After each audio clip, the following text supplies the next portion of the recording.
ini ngaji itu harus objektif itu jujur. Jadi bisa saja korbannya ayah saya, bisa rektornya, bisa semuanya. Tapi korban dengan makna yang bagus. Karena di antara saran Al-Quran, Allah ngendikan kalau belajar atau mencari nasihat atau mencari kebaikan apa saja, itu diistilahkan walau ala anfusikum awil walidaini wal aqrabin, meskipun ketentuan itu merugikan kamu. Jadi ketentuan apapun yang merugikan kita harus tetap kaji, meskipun itu tidak menguntungkan kita. Karena banyak problem, mulai dulu sebenarnya problem itu orang yang wakam da'in yadda'i annahu da'a ilallah, tapi hakikatnya yad'u ila nafsi. Jadi banyak da'i yang mengklaim dirinya mengajak ke Allah dan Rasul, tapi sebetulnya hakikatnya mengajak ke kelompoknya sendiri. Saya ini termasuk kiai yang masih orisinil. Ya orisinil gini, suatu saat atau kapan saja saya kok sudah tidak laku jadi kiai, asal Islam jalan tetap senang. Karena nggak penting yang populer saya apa enggak, itu tidak penting. Yang penting agama ini tetap jalan. Sama, negara ini harus jalan siapapun presidennya. Nah, ini penting saya utarakan karena perbedaan antara nafsu dan komitmen beragama itu tipis kan. Sehingga dulu pernah ada cerita, ini bukti keadilan Rasulullah SAW. Pernah suatu saat Nabi itu ngaji, yang ngaji seperti ini. Terus ada pemuda dengan cueknya ngelewati masjid yang sedang dipakai Nabi ngaji. Singkat cerita semuanya ngomel ya, bergumam. Celaka betul pemuda itu, ada Nabi ngaji kok tidak ikut ya. Tapi Nabi secara besar hati ngendikan, ini ada di beberapa kitab di Fadhailul Kasbi, keutamaan kerja. Kata Nabi, pemuda itu mau mencangkul di lahannya. Jika dia mencari nafkah untuk keluarganya, untuk kebaikannya, maka itu bagian dari ajaranku. Jadi Nabi berbesar hati bahwa kerja seperti itu bagian dari ajarannya. Jadi tidak harus datang ke majelis ngaji. Dan bisa saja yang sedang hadir itu ya orang yang hindari istrinya minta belanja, dari ngaji terus beneran dituntut belanja kan gitu. Mungkin anak-anak UMM yang kesini daripada tengok-tengok yang Malang bosen jalan-jalan ke Rembang gitu. Nah, jadi nggak mesti bener juga niatnya gitu. Jadi ya sama itu. Jadi kalau di dunia kiai yang masih orisinil itu, nafsu itu bener-bener dilatih. Maka masyhur dalam cerita ada orang perang sama Ali radhiyallahu anhu. Ketika perang ini sangat semangat. Tapi ketika orang itu meludahi dan Sayyidina Ali ini tersinggung karena diludahi, Sayyidina Ali langsung angkat tangan. Sudah, perangnya enggak usah diteruskan. Karena saya marah sama kamu sekarang demi nafsu, karena kamu meludahi saya. Padahal saya tadi motifnya demi Allah dan Rasul. Jadi sangat tipis bedanya kita emosi karena diri kita dan emosi karena Allah dan Rasul. Sehingga ketika diludahin ini terus beliau mikir, jangan-jangan perang saya karena saya diludahin. Nah, yang hilang dari peradaban modern adalah Allah itu tidak begitu hadir di hati kita. Saya sering cerita di mana-mana, teks hadis itu sebenarnya berbunyi gini, ini hadis sahih. Mangka na yu'minu billahi wal yaumil akhir falyukrim jarahu. Ada yang falyukrim jarahu dhaifahu, ada yang falyakul khairan aw liyasmut. Siapa yang iman dengan Allah dan Rasul maka harus memuliakan tetangganya, memuliakan tamunya. Dulu itu ada seorang ulama dipanggil anak muda, dibully ya sekarang. Wahai kiai, datang ke rumah saya. Datang kiai itu. Setelah sampai ke rumah orang itu, silakan kiai kembali ke rumahnya. Saya tidak butuh kiai. Kiai itu dengan riang kembali. Setelah di rumah dipanggil lagi. Pak Yai, silakan datang ke rumah saya. Datang lagi. Ya senyum-senyum kiainya santai. Wah, nggak jadi butuh Pak Yai. Silakan kembali lagi. Sampai 3 kali. Oh itu kalau rektor digitukan marah. Dosen marah. Kiainya santai. Santai, senyum-senyum, rileks. Ketika ditanya, kenapa Pak Yai tidak tersinggung? Jawabannya unik. Anak muda, saya ini senang sekali nuruti perintah Allah, disuruh menghormati tetangga. Sehingga ketika Anda manggil ya saya datang. Ketika Anda nyuruh pulang ya saya pulang. Saya senang sekali nyenang kantongku. Dan itu perintah Allah. Jadi tidak ada hubungannya dengan kamu. Wah, pemudanya nangis minta dimaafin. Kalau kita kan enggak, kita ini dosen, kiai, mungkin kita dokter, mungkin kita profesor. Tapi kita ini sering didikte oleh orang bodoh. Kalau orang bodoh itu jengkel, lo kita ya jengkel. Lo kamu jengkel, dijengkelkan orang bodoh itu namanya terdikte. Itu bodoh apa pinter? Oh, itu tidak pinter sama sekali. Kalau betul-betul kamu pinter, hanya bisa didikte oleh Allah Subhanahu wa Ta'ala. Jadi antara hukum Allah apa? Wa ahsin man asa'a ilaika, berbuatlah baik sama orang yang berbuat buruk sama Anda. Itu dikteannya Allah.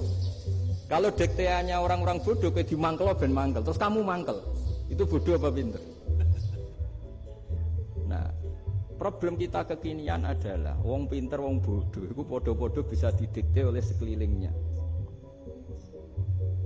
Sekaruan wataknya perempuan seperti itu, wataknya anak-anak seperti itu, kita didikte. Anak-anak jengkelin kita mangkel, berarti kita didikte oleh orang bodoh.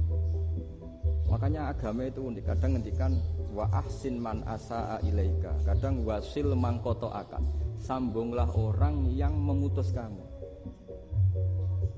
Karena dengan demikian kita hanya didikte oleh Allah Subhanahu wa Ta'ala, bukan didikte oleh hukum sosial. Cara Jawane nak ngapiki tangga sing apik akeh tunggale. Berbuat baik sama yang berbuat baik pada kita itu, mbok orang fasik ya seperti itu, maling ya seperti itu, sama. Tapi kalau berbuat baik sama orang yang berbuat jelek sama kamu itu baru luar biasa. Dan memang teksnya hadis wa ahsin man asa'a ilaika, berbuat baiklah sama orang berbuat buruk sama kamu. Jadi gak boleh orang didikte. Makanya ngaji di sini diantaranya saya akan cerita dalam sebuah hadis sahih, dalam hadis hasan yang diriwayatkan Imam Tirmidzi, ada kalimat dari Rasulullah SAW. Dawe Nabi, la takunu imma'atan taquluna in ahsanan nasu ahsanna wa in dzalamu dzalamna walakin watti'u anfusakum in ahsanan nasu an tuhsinu wa in asa'u alla tadzlimu. Kamu jangan jadi orang yang mudah diombang-ambingkan oleh orang sekeliling kamu. Yaitu kamu mengatakan jika orang baik ke saya akan baik, jika orang buruk ke saya juga akan membalas buruk. Itu namanya Anda didikte. Tapi berkomitmenlah kamu akan berbuat baik meskipun orang lain berbuat buruk. Nah sekarang logika sosialnya begini. Kalau di Indonesia itu ada 1000 kiai, ada 1000 profesor yang ingin membenahi Indonesia. Rata-rata orang awam itu semau gue. Terus mereka mendikte kita. Perilakunya agak simpatik, perilakunya jengkelin. Terus 1000 profesor ini ikut jengkel. Itu kira-kira jadi solusi apa goblok bareng? Sama 1000 kiai ini ikut jengkel. Ini jadi solusi apa goblok bareng? Goblok bareng. Nah problem sekarang kita ini biasa didikte orang bodoh. Nah makanya ciri khas orang muslim itu kata Nabi, mangkana yu'minu billahi wal yaumil akhir. Jadi baik tetangga karena perintahnya Allah dan Rasul. Pentingnya apa? Bedanya karena berbuat baik ini perintahnya Allah, mbok tonggo apik lah kita tetap apik karena perintahnya Allah dan begitu juga dengan hubungan dengan istri, dengan anak. Bojomu lagi cerewet lah ya tetap apik. Karena dengan cara itu kita hanya tunduk kepada Allah dan Rasul. Tapi kalau kamu istri saya kalau baik ya saya baik, kalau enggak ya enggak. Berarti Anda didikte oleh perilakunya dia. Itu latihan, ya kalau dalam bahasa pondok latihan jadi wali itu yang paling berat. Nabi itu kalau sama orang munafik itu sabarnya Masya Allah. Padahal Nabi berso kalau orang itu orang munafik. Karena dengan cara seperti itu, bahwa kebaikan Nabi pada seseorang itu atas perintahnya Allah dan Rasul, bukan atas nama servis. Kalau Nabi hanya baik kepada Abu Bakar, itu mungkin orang bilang, wis aduh nih Abu Bakar baik sama Nabi. Tapi kalau Nabi baik sama orang munafik, Abdullah bin Ubay bin Salul, itu kalau nggak perintahnya Allah dan Rasul itu nggak bisa. Nah, ini cobalah berlatih seperti itu sehingga kita tidak mudah didikte. Saya ulang lagi, nggak mudah apa? Didikte. Maka di antara kebaikan Allah dan Rasul adalah bahkan orang dolim saja diberi jatah rahmat. Makanya tadi seperti mukadimah yang dibaca Pak Haris tadi, agama ini rahmatan lil alamin. Orang yang dolim saja dapat jatah apa? Rahmat, apalagi yang soleh. Nah kemudian yang perlu dicatat, kenapa kita menjadi enjoy dengan Islam? Islam itu adalah agama yang tidak didikte oleh materi. Jadi kalau Anda ingin makan enak, mungkin kalau pikiran kebanyakan orang, anak-anak muda yang milenial, yang gaul, ingin makan enak ya makan yang disukai. Misalnya sate atau bakso Malang atau apa. Kalau orang-orang yang jadi wali gak gitu cara berpikir. Ini yang masih orisinil. Ditanya, ini dunia baru kesulitan makanan, baru resesi. Cara makan enak gimana? Jawabannya lucu. Ya gampang, idamuhu alju. Idam itu lauk. Kalau kamu ingin makan lauknya paling enak apa? Alju. Kamu harus lapar banget. Sampai kalau puasa itu melihat tempe itu wah luar biasa. Tapi kalau kamu nggak puasa, air putih itu nggak menantang. Tapi kalau puasa, tempe air putih itu menarik dan Anda tetap lahap. Apa? Karena lauk terbaik adalah alju, yaitu lapar. Nah tapi kita ini enggak, kita ini kayak orang bodoh. Kayak orang bodoh tadi, profesornya makan nyaman ya kalau sesuai selera. Nah itu kan sama dengan anak-anak ABG. Anak ABG itu makan lahap ya kalau yang disukai. Lalu bedanya apa ABG sama profesor? Kalau cara berpikir masih sama kan itu. Kiainya juga gitu. Kiai makan enak kalau yang disukai, kalau enggak. Lalu bedanya apa kiai sama orang awam? Orang awam juga gitu, makan lahap ya kalau yang disukai. Nah ternyata perilaku kita ini yang pintar sama yang bodoh sama.